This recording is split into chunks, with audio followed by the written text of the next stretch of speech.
जब सुने के होई भोजपुरी गाना बस बजे के चाही गाना।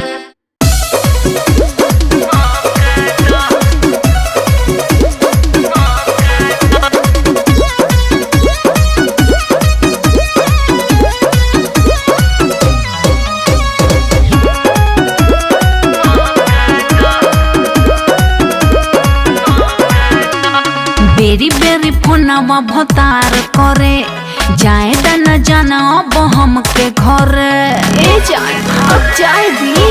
अरे रुको ना। बेरी बेरी फोनवा भतार करे जाए न जाना अब हमके घर। कुछ दिन भतार के सही और धोखा दो।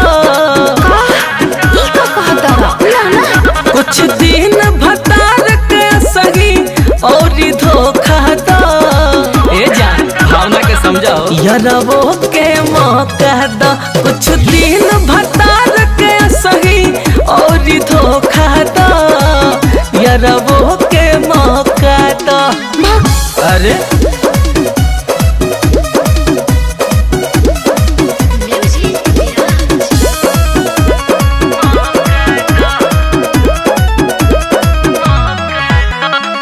रोज बुलावा जानी हमके यारऊ करके तू भेंट हो।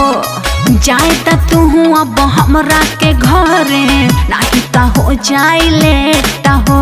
अरे जब से तारा के देखले बानी पगला गइल बानी हो।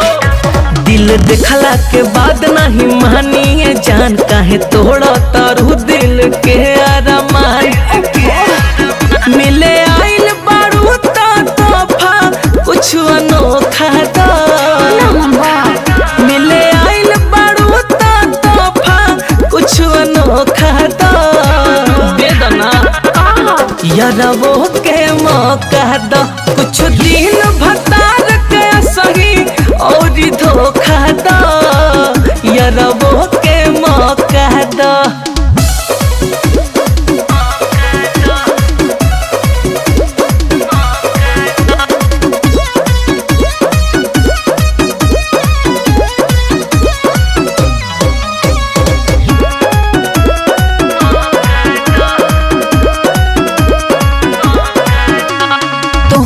चक्कर में लागता होई ससुरा में कबो बवाल हो। काहे हो? काहे मजबूरी बुझत नहीं खा नीरज निर्मल विशाल हो।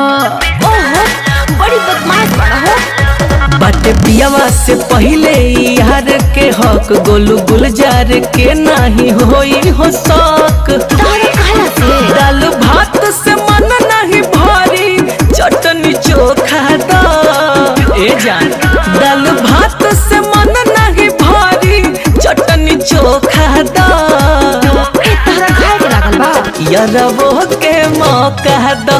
कुछ दिन भतार के सही और धोखा दो। यारवो के मौका दो।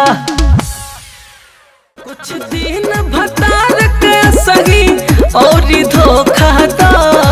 ए जान भावना के समझाओ यारवो के मौका दो। कुछ दिन भतार के सही और धोखा दो। यारवो के